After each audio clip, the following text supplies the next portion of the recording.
Good evening, gang, and welcome to It's All About Arts. My name is Glenn Williams, and to my right and to your left, of course, is the lovely Julia Perciasepe. Yep. How's Hello, that? everyone. And welcome to a live broadcast of It's All About Arts. We're coming to you live from our beautiful studios here at BNN-TV.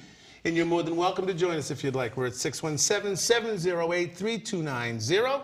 And if there's a block on your phone, star 82 gets you right through to the great staff, Dave and the gang, and we're in the other room answering phones. So come on down and join us, please. Let us know what's going on artfully in your community. Julia, thank you for coming back. You're welcome. Julia had her maiden voyage with us last week, and I thought everything went fantastically. And, yeah, it was fun. Yeah, it's kind of a cool hour to spend, you know, and like I said, I'm glad that it's a live program, because if it was taped, we would be all over it and editing and all of that stuff. But we don't need to do that. Hey, you had a showing, a screening last week. Tell me a little bit. How did that go? It went really well. The film was called Fumble Talk, which means family talk in Creole in Sierra Leone, and we had a good turnout. The producer was there, and we had a great discussion afterwards. And then we all went out for drinks, and it was a lot of fun. Yeah. Tell us a little bit again about what it is that the company that you work for. You help independent filmmakers over some of the bumps and things that someone can run into if they're not with the big cats. Yeah, so we work exclusively with documentaries, and we support local and national filmmakers to get funding for their projects in any kind of stage. So we act as their 501c3. In addition to that, we also distribute over 800 films. Yeah. So occasionally one of those fiscal sponsorees becomes one of our filmmakers. But we have filmmakers all over the world. So now distribution, you're not distributing to Lowe's and stuff like that, are you? No. You're kind of more on the educational end of things. Yeah, we're you know, we have a lot of films that are used in the classroom, and we have a lot of films that people are interested in for various reasons. You know, if you're a woodworker, we have a film for you. If you like to climb mountains, we probably have a film for you. But for the most part, the films are used in the classroom or for research, or students use them to write papers. Oh, okay. Yeah, so they're not, you know, your typical PBS film where it's very kind of straightforward and there's a narrator. Our films are rooted in the ethnographic film tradition, so they're more observational, and you know, there's less kind of storylines. No, there's a storyline, but there's less kind of input from the filmmaker. It's more, I guess, objective. I see. And so our filmmakers are really documenting something that, you know, someone would find useful to learn about. Now, is the screening process, that's kind of like the mission, as far as, I mean, I can't send you the local softball game. No. No, it's, you know. Although I'd love to see that. No, so you mean the screening process for a filmmaker to get to accepting film? Yeah. So I'm actually the acquisitions manager as well at work, and we have all kinds of submissions. You probably wouldn't even believe some of the things that we get, but for, you know, every 10 film that the people clearly haven't looked at our website, we get a diamond in the rough. But it usually takes about 3 weeks or so for kind of our committee we all have to watch the film. That's what I was thinking. You all have to screen it. Yeah, you know? we have to screen it and watch it, and you know, we'll have multiple conversations about it. We might send it out to get reviewed by somebody who specializes in the topic, you know, to tell us. To make sure that it's factual. Yeah, and then if we like it, we start talking to the filmmaker and drop a contract. And Now, we talked a little bit last week about how accessible it is for people these days to actually do films. Here at BNN, for instance, if you remember, you get to sign out some pretty decent equipment and go out and kind of shoot things and stuff. That's very cool. Have you developed an eye as far as knowing when it's a flip camera and when it's one of these JVC, you know, standard def jobs? Yeah, it's pretty obvious right away the quality of the film. A lot of times, well, we request that a filmmaker will include information, you know, what format they shot the film on. Is there actually a question or document submission form? Yes, it's on our website, www.der.org. Yeah, so we have some general questions about production, and then we have kind of give us a synopsis of the film and what is kind of the meaning of the film. What are you trying to get across? And yeah. Is a lot of it social commentary? Or is it like, look what's happening in Somalia? It varies. We tend to take films that are more about specific areas of a particular culture rather than social commentary, although we do, you know, enjoy those films. And I think they're important for the educational community to have. But we don't really take anything that's too political or you know, too biased. Off with their heads, stuff like that. Yeah. But we, you know, we definitely have some social history films, you know, about various strikes and uprisings and that kind of thing. Well, are they historic? I mean, historical documents? Are they well, I'm thinking, you know, you've got these films, and you've got a couple of them, and you're looking at them, and you say to yourself, at some point, someone in the screening process goes, you know, I remember that at Harvard they had courses that this would probably be very useful towards the education of the scholars that are taking, that want to learn about this. Yeah. And is that how you distribute it, or do you just kind of have a database where you kind of fly it out to everybody and someone can check off what they need? Well, our website kind of acts as a database, and we're actually looking to kind of improve our search capabilities and all that for researchers. But we also do a lot of marketing, very specific focused marketing. You know, if we have a film and we know that a history teacher would like it, or, you know, specifically American history or something like that. We'll Are there a lot of domestic contributions? Not contributions, but submissions? Yeah. So a lot of things about what's going on in Cleveland. Yeah, yes, yeah.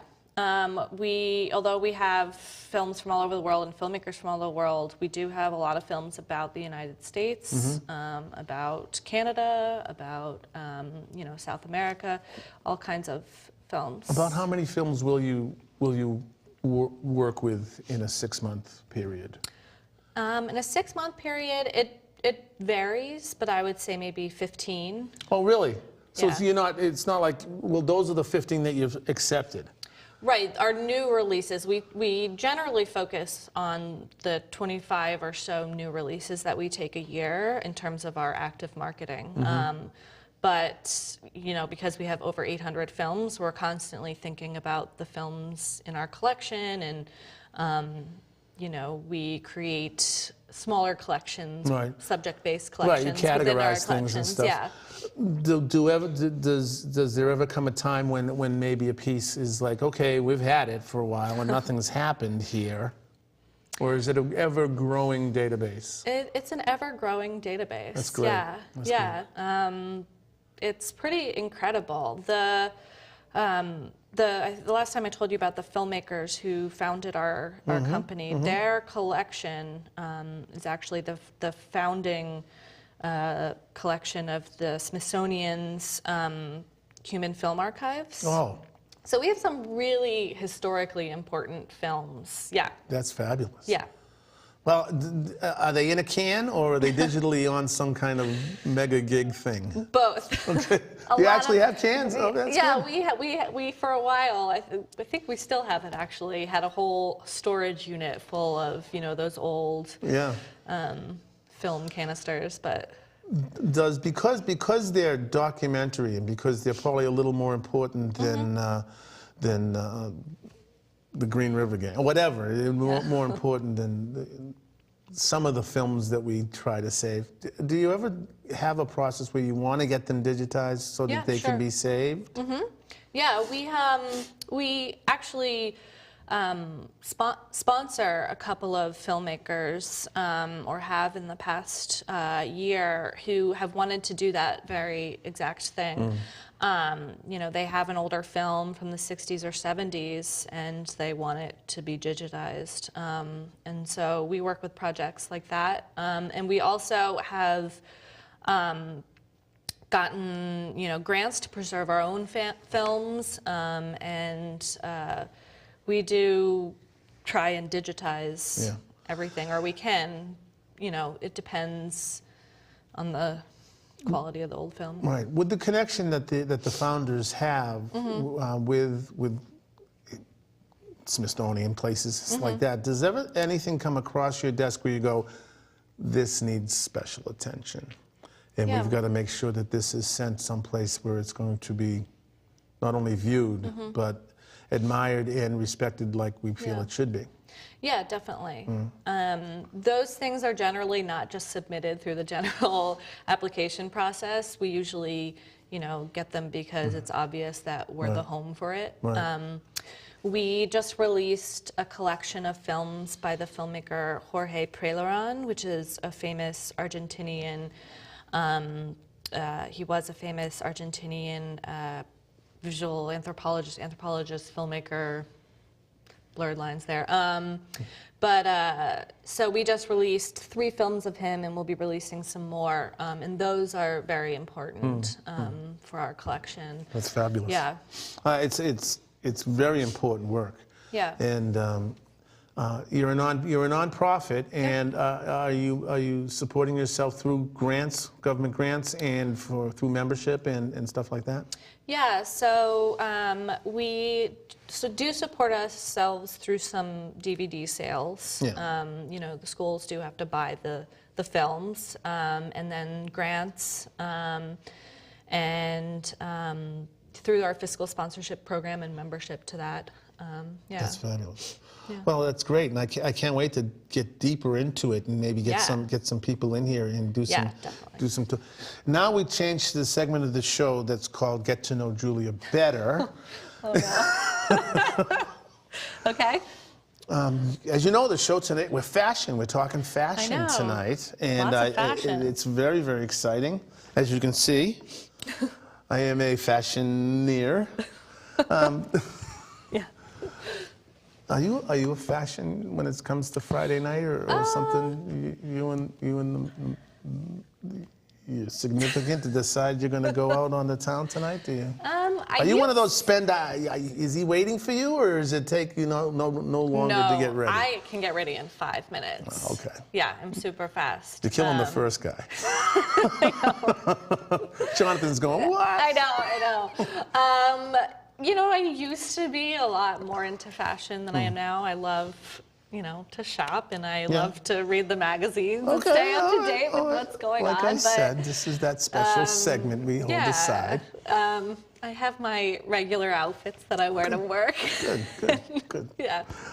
If you were going out to listen to some music, what kind of music is what would someone find in your shuffle? Yeah, so I actually have an exciting concert coming up. Some friends are in town from New Orleans. There's 3 bands, actually. The band that my friend is in was formerly called the Tumbleweeds, Sam Dorr's and the Tumbleweeds, but it's now called the Deslunds. I think I'm pronouncing that right. And they are playing with another band from New Orleans called Hooray for the Riff Raff. They're great. And then the 3rd band is Spirit Family Reunion, which is I've seen before, and they're amazing. And is it experimental Nemo? Nino? Eno's, I don't know. Oh, yeah. No, it's bluegrass Americana music. Ah, cool. I love all kinds of music, but these guys are really great. They'll get your foot tapping. Yeah, I love that kind of Yeah. stuff. There was a thing that was going on in the city of Boston for the last month. It's called Play Me, I'm Yours, where they dropped all these pianos into different parts of the community, and they dropped one in the middle of Rosendale, right in the middle of our farmers market, to spend 3 weeks. That's and awesome. it was awesome. And this cat who was a baker, who was part of the farmers market, got on it, and he was playing some gospel blues jazz that just blew people away. That's so wonderful. And I mean, everyone stopped shopping and selling. That's the point of it. It's amazing. Music is a really cool, fun thing. Yeah. I know you'll be coming up later, but you have another. We're going to miss you next week. Yes. You're off to a film festival. Not that's that's later in the month. Oh, okay. It's the National Media Market. Yes.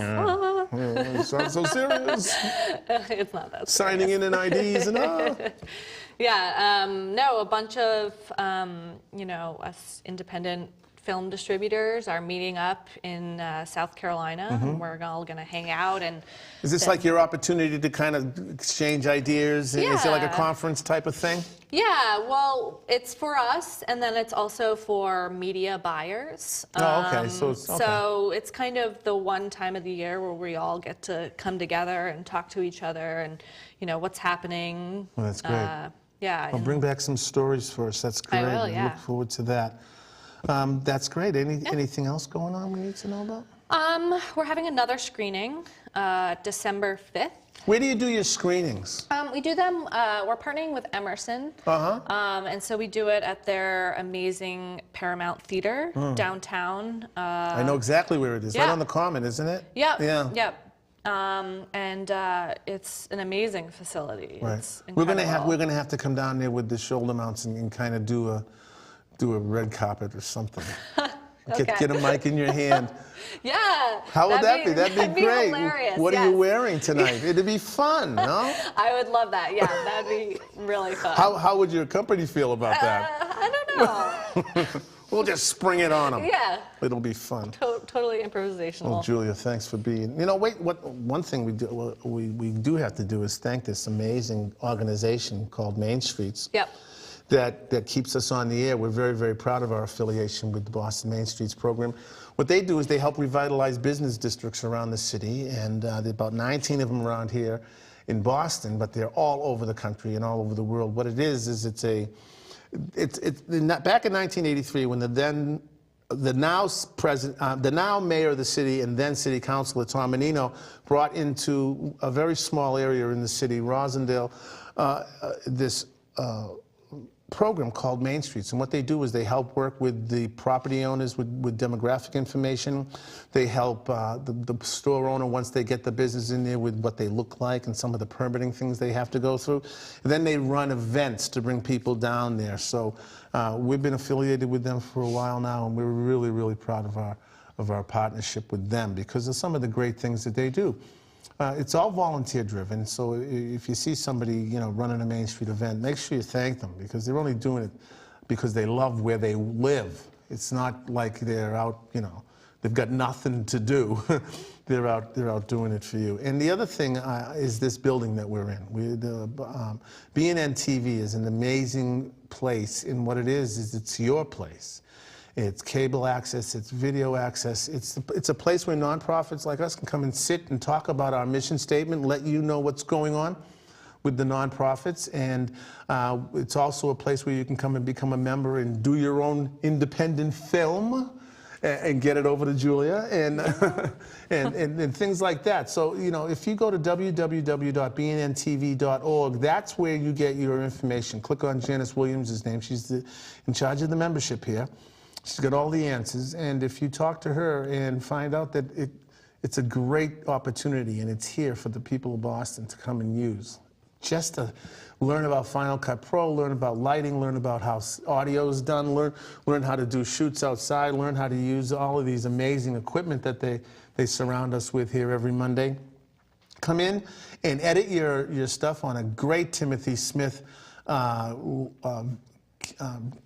computer lab downstairs on only the finest state-of-the-art Macs, and then put it on TV.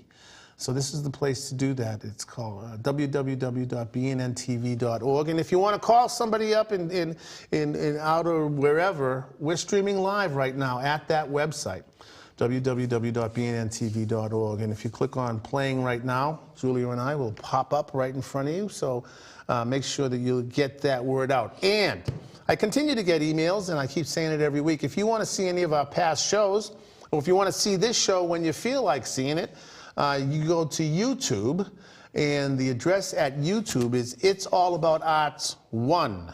And if you go there, that's where you can get all of the past shows. There's some old fat Glenn shows, bearded Glenn shows, long hair, crazy clothes Glenn shows. There's all those on there. So make sure you go and check all of that out. Listen, Julia, thank you. You'll come back up at the end? Yep. Okay, great. Sure Listen, will. gang, we'll be back in just a couple of minutes. You are watching BNN-TV's It's All About Arts. We're coming to you live from Studio B.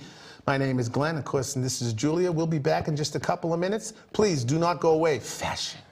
We're doing fashion today. We'll be right back.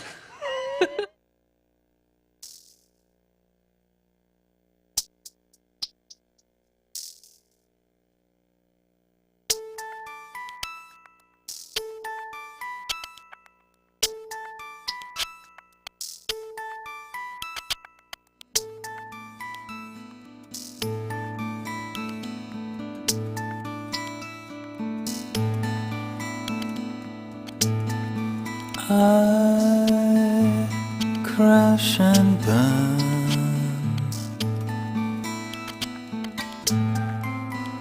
The rain comes down, the pavement's wet.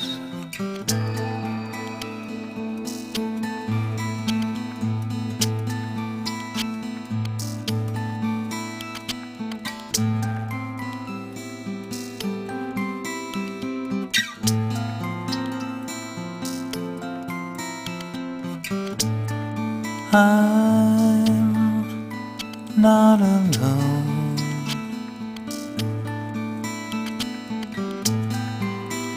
When you're with me, it's all okay.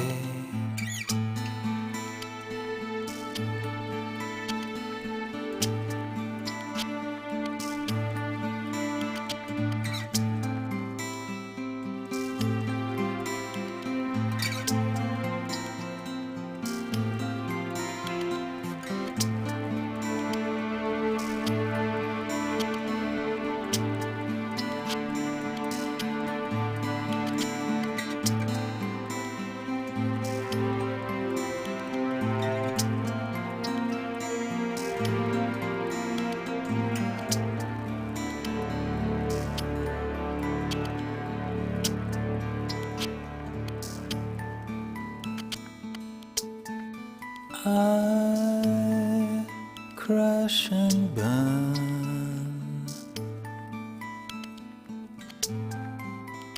The rain comes down. It's Well, good evening, gang, and thank you for being here. My name is Glenn Williams. You are watching BNN-TV's It's All About Arts. We are coming to you live from Studio B here at our great buildings here in Eggleston Square. You're more than welcome to join us if you'd like. We're at 617-708-3290. Dave and the gang are answering phones in the other room, and right now it's my great pleasure and honor to introduce you to Jonathan Soroff.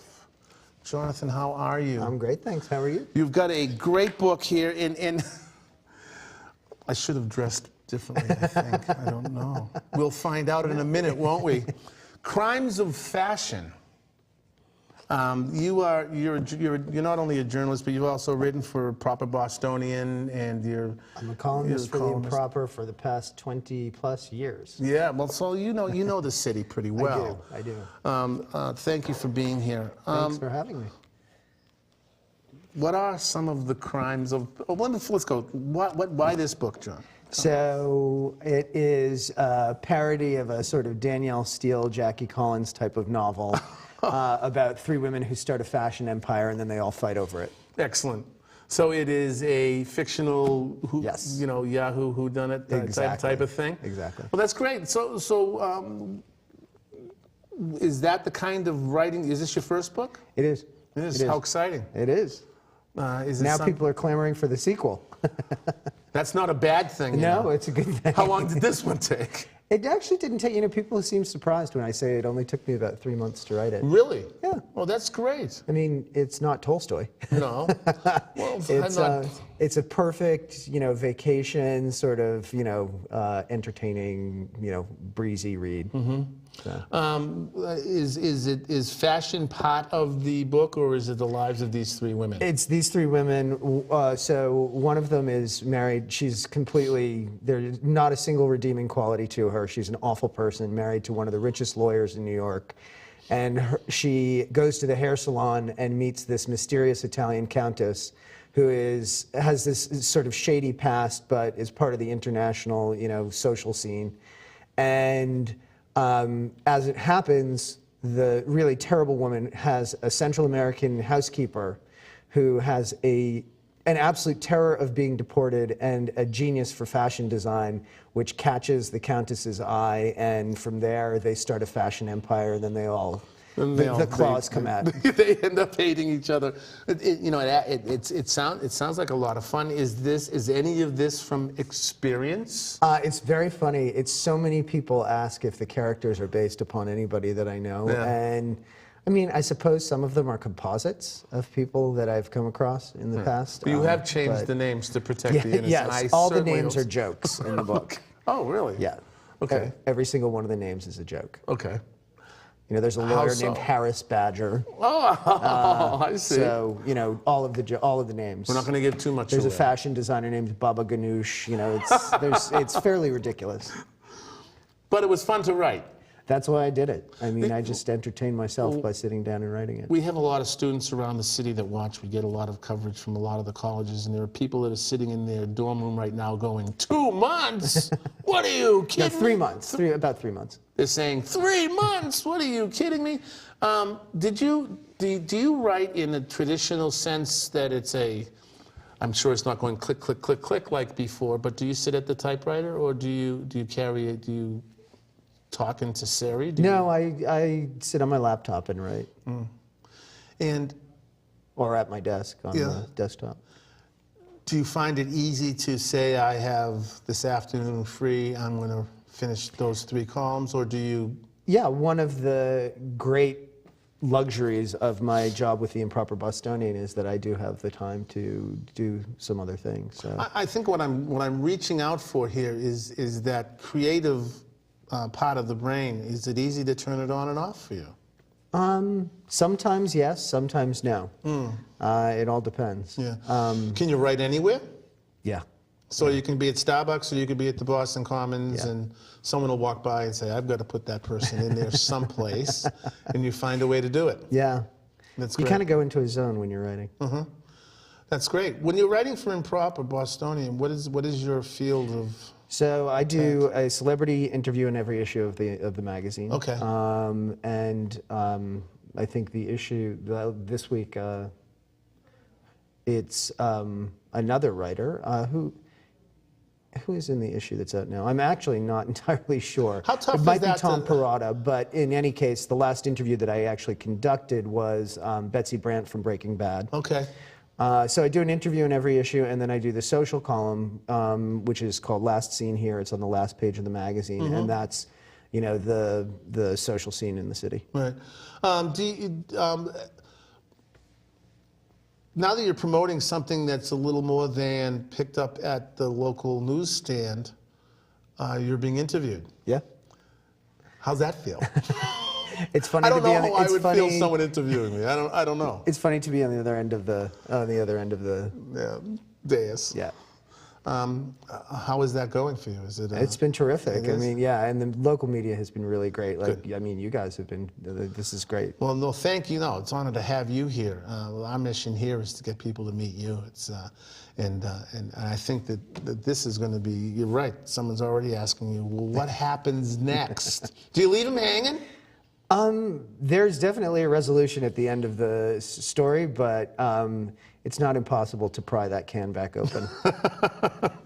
That's fabulous. How often does Improper come out? Every other week, bi-weekly. Are you in every edition? Yes, yes. And then I'm responsible for X number of cover stories a year. So I do a lot of the feature writing, and in the past year I've written a bunch of travel pieces. I've been doing a lot of freelance travel writing as well. So on your byline pieces, how many words are they asking for? It depends. It depends on some of the features that we run are very art-driven, in which case the word count would be lower because it's really the images that are important. And then there are stories where it's really the content. Right now I'm working on a story for our Lux issue, and it's about auctioneers, auction houses, or how the process works. So I'm writing a story about Skinner auctioneers. Now, do you get behind the scenes at an it was auction and kind of figure, do they let you, they feel comfortable with you there? Or yeah. Do they straighten their ties out?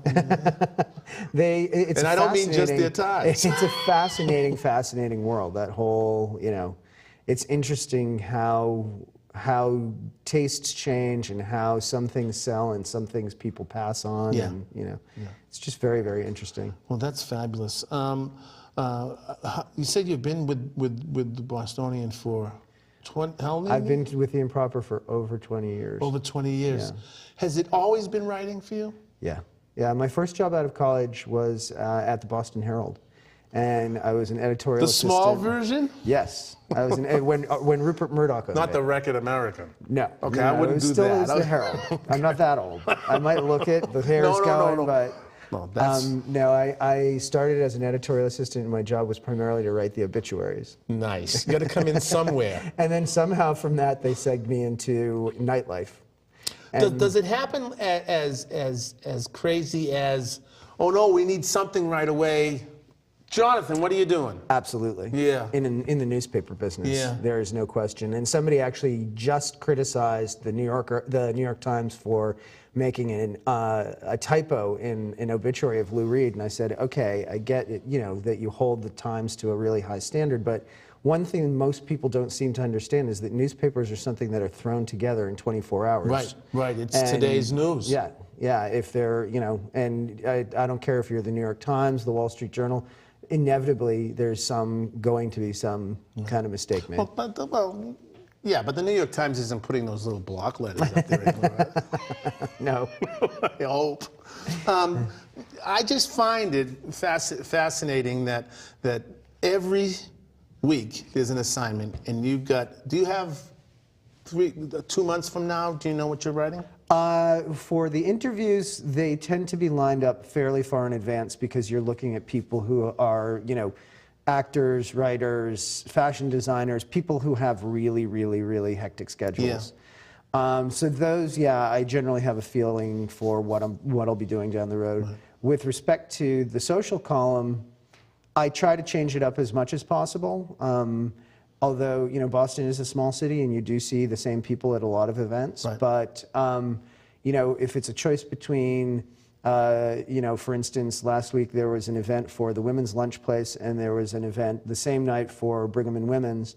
Brigham and Women's is a fantastic organization, but the Women's Lunch Place is struggling a lot, is smaller. It needs, So they needed this shot a little more than Brigham's does? Yeah, I think that, they need a little more exposure probably. Do you have that editorial? Oh, sure, yeah. I choose what, the content of my column, the events that I cover. Now, and if it's a choice between, something, glitzy or something that's a good cause, I'll go for the good cause every time. Now, when you talk about social, the whole social aspect of the city, are you picking the South End Open Studios or Nemo when they come in to do the Boston Music Awards, and Lou Reed was supposed to be here in a couple of months, how sad that is, or are you looking at things like that? Yeah, I've covered all of those things. I've got a bunch of stories for you now. Yeah, I mean, at one time or another, I've covered all of those things. And they're very vital to the city. I mean, they really are the art scene, and they really bring a lot of attention. There's the film festival that's happening now. There's, and there are a ton of movies being made in Boston right now. There's just so much. I feel like Boston really is in a renaissance. Right. You called this a small town. Are you a Bostonian? I am, born and raised. So this is your choice? Yes, absolutely. Yeah. Is it because of the size or and the compactness of it, and that you will run into a Suzanne Schultz out here and Julia here? you know, and get to have that kind of relationship developed? I just have always loved the city. I think I'm really affected by what I look at, and Boston is an extraordinarily beautiful place. Oh, no question. And I also like, you know, a city that's sort of manageable. I don't like the feeling of being, I mean, I love New York, and my book is set in New York. Yeah. It's, you know, I get vitalized energized every time I go there. I was there last weekend, and I had a fantastic time. Yeah, we're losing our daughter to New York. I don't want to live there. Loves it. I just don't want to live there. She wants to live there. She's the closest she can get to Times Square would be happier for her. Jonathan, thank you so much. Where can people get the book? Amazon. All the regular places. There's some boutiques around Boston that are, and Brookline Booksmith, some of the independent bookstores, which I hope to be in more of them. Yeah. But have you done any signings yet? I have. How's that going for you? Fantastic. Isn't that fun? It's a lot please of sign fun. my book. Absolutely.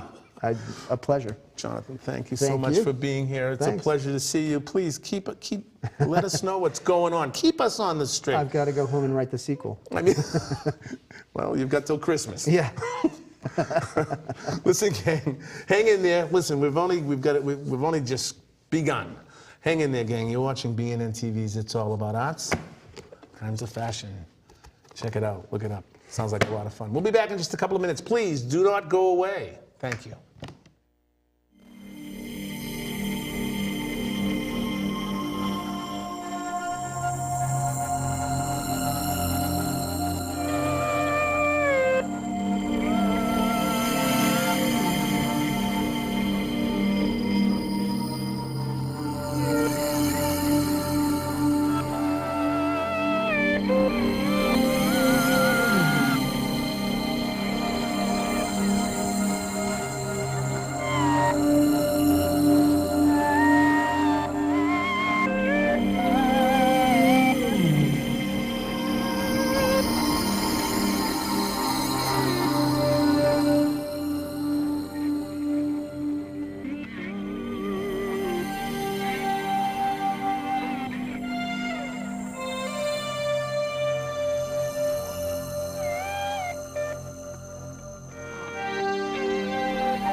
Well, welcome back to It's All About Arts. My name is Glenn Williams, and I'm your host. We're coming to you live from our beautiful studios here at BNN-TV.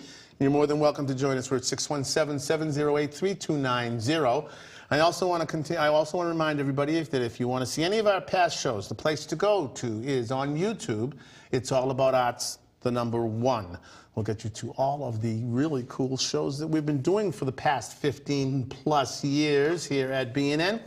And right now, it's my great pleasure and honor to introduce you to Mona Kumar. Did I get that right? Mona, how are you? Good evening. Good evening and welcome to the set. Thank you for coming to BNN tonight. Thank you. You are with the Museum of Fine Arts. I am. In what capacity are you there? Well, I'm a patron, but I'm also in the advisory board of the Fashion Council. The Fashion Council Yes. at the Museum of Fine Yes, Arts. yes. That's fabulous. How long Come have you... a long way.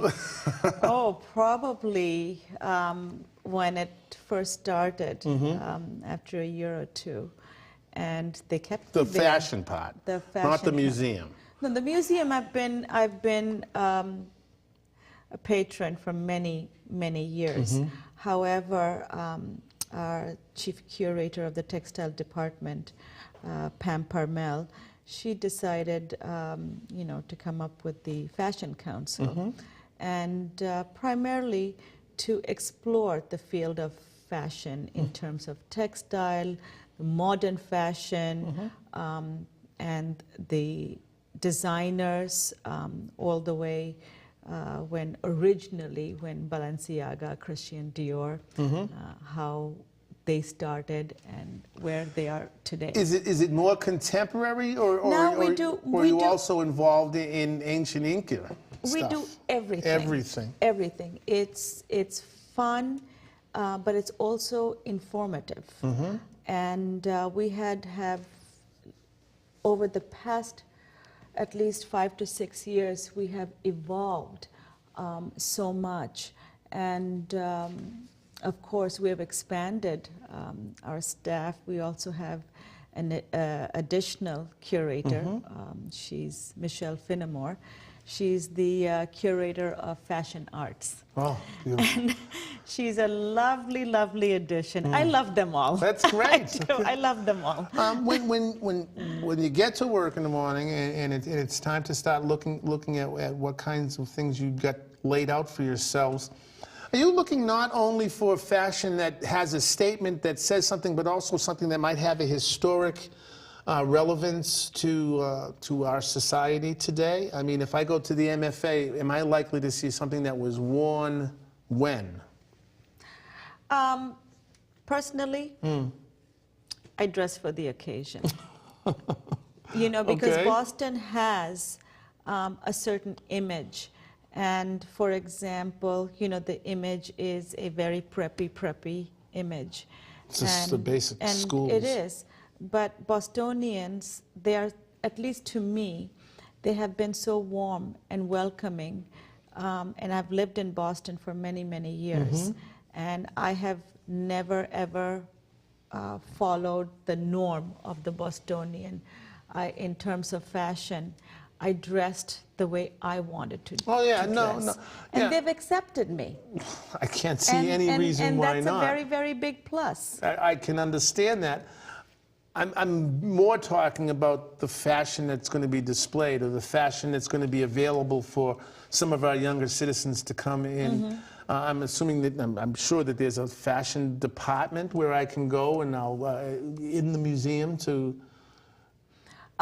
The museum, what we do is, you're talking about trends. Yes. The museum, what we do is, first of all,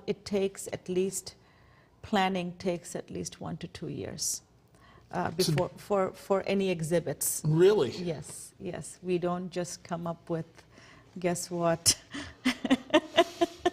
Okay. We plan way ahead. And our planning is very carefully thought and laid out.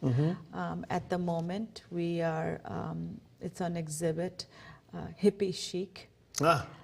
It's very interesting. Now, what era would that be? Is that would be 60s in the and 60s? Yes, Yeah. 60s, where a lot of the designers were very popular during that time, and what their designs look like. And also, in the exhibits, there is the jukebox that plays the 60s big hit. It's really cute and interesting. No, that's good. Yeah, it puts you in the mood. Yes, of course, yes.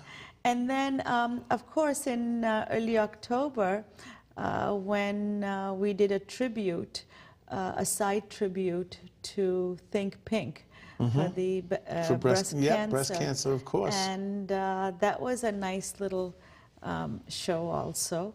It's smaller, but that had more of everything, more from the past, from the present, you know, but hippie chic was definitely an era. Yeah. Definitely. Let me ask you, what about Fashion Week? Do you guys get involved in Boston's Fashion Week? Well, All that parading up and down Newbury Street and stuff? Fashion Week, what we do is we get a lot of invites, and we do encourage our members to go. And however, during Fashion Week, we also have our own events for our own Do you have members. fashion shows? People modeling the fashions? It's or? in the planning to Yeah. celebrate our 10th anniversary. You gotta have people doing the runway thing, We you did. know? We had a fabulous fashion show a few years ago through Chanel, and that was a huge hit. Right. And of course, over the years, we did have Betsy Johnson. She came and she did her gig. Yeah. Oh, yeah, You sure, know. of course. And of course, in terms of show, we are planning on it, I think, 2016, Excellent. hopefully. What can the 60s are now? 60s are right. Go and see it. And how long will that be? I think it's going to go on for another couple of months. at Oh, least, good. yeah. Oh, good. You Then can, you can go on to mfa.org. Okay. And it has all the information. I want to thank you so much for coming. This is You're very welcome. It's And you know, next time let's bring some video or some photos. Absolutely. You know, I want you to come back. Okay. And we'll do this again, and then like maybe show some of the stuff. Maybe you can talk a little bit about what you would and wouldn't wear. Oh, Crimes of sure. fashion. We had Hamish Bowles come. He's the fashion editor-in-large of Vogue magazine. We had Yes, some I very know he fun, was supposed fun. to have some of his stuff tonight. Yes, we did Testino, Mario Testino with Bijel. And so we're there. I want to thank you so much for You're being very here. It was a welcome. pleasure to meet you. Thank you. Thank you. Don't move from there. That's great. That's fast. You know, one of the greatest buildings in the city of Boston in New England is the Museum of Fine Arts. And if you don't get over there for any reason, that's a crime. Listen, gang, hang in there. We'll be back in just a couple of minutes. Please do not go away. You're watching BNN-TV's It's All About Arts. We'll be back in 1 minute. Don't go away. Thank you.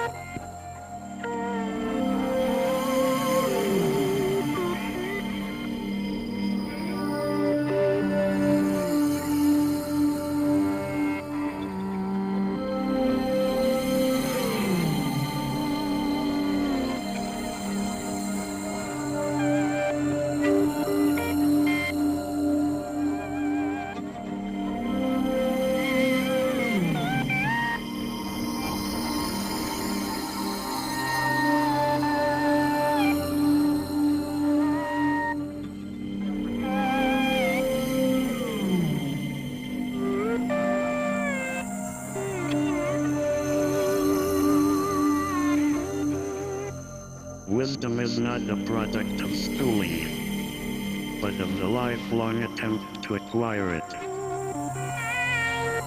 Learning is more than getting good grades. It is learning about yourself, others, and the world in which you live. This learning will help you to make good judgments and serves as the basis of wisdom. Learning is a lifelong process of growth and challenges. A process that should never end.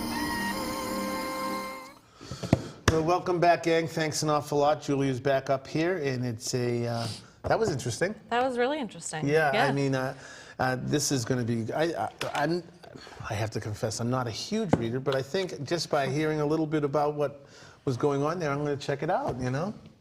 Yeah, I want to read it. Yeah, okay. I love those books that you can just kind of take to the beach or Get lost yeah, into. get lost in it. And you Yeah. don't have to really think about anything. You just Are you an MFA? yeah. We're members over there, and we bring our younger citizens there all the time from the Boys and Girls Club. They have some great programs for our kids over there. They do. It's just a lovely place. Yeah, I love it. I mean, I love going there for lunch, you know, and then, you know, kind of wandering around in some of the Yeah. exhibits and just kind of find the tea rooms are unbelievable areas in there and stuff, so it's a lot of fun. Yeah, they have great programming too. Yeah. Yeah. You don't do any visual arts stuff at all? You don't paint? Oh, you do decoupage, you told me I last do some year. collage. Yeah. When are you going to bring some in? I'll bring some in. Yeah. I mean, totally it'd next be time. very cool to see. Yeah. Some of, I've already shown off my stuff. I do these shadow boxes that Oh. are really cool. Yeah, I'll bring one in next time. Yeah. Okay, good, good. Tell us again what is coming up for a showing over at Emerson. You've got a date for that, and Yep. what is it? December 5th December 5th. at 7 o'clock. What is it that's going to be shown? The film is called A Life Without Words. It's a really beautiful film. It's about two deaf siblings in rural Nicaragua, and they've basically have had no exposure to any sort of sign language. There's kind of this unique sign language there, but they really have had no way to communicate except, you know, through gestures and whatnot, and they've just been really isolated with their family. And then the film is about this sign language teacher who goes to them and starts to teach them how to communicate through sign language. It's really beautiful and moving. Yeah. That's great. Yeah. Now, at a screening, it's just one piece. Is usually Yep. the filmmaker there? We like for them to be there, yes, little but Q&A or something? sometimes, yeah, sometimes it's difficult because they're, you know, all over the world. Who knows? Yeah, they're But from like the first one we did, we Skyped in the filmmaker from Israel. high tech. Yeah. That's kind of cool. Totally high tech, yeah. Yeah, so we always want, you know, some kind of discussion afterwards. That's really important to us. Well, that's great. Yeah. Well, this has been a great day today. Lots of fun. Are you going to go home and watch the Red Sox tonight? Maybe. Maybe. Oh. Yes. I just I get tied up in it so much. And Yeah. my mom's in town, Oh, so it's great. So fun. her and I get to watch the games together. So That's that's kind nice. of she Yeah. she dares to venture into my man cave and watch the game with me. But you know, and it's fun having her up to Yeah. do that. So Yeah. I hope that they do well tonight. I do too. Yeah. I'm very excited about the. Listen, you know what else is coming up very, very soon, and we're very, very excited about it, is Low Budget Records does The Monkeys. The Barrel of Monkeys is coming up at Johnny D's. It's going to be the second Tuesday in November. Second Tuesday in November, I'm sorry. Second Tuesday in November over at Johnny D's over in Somerville.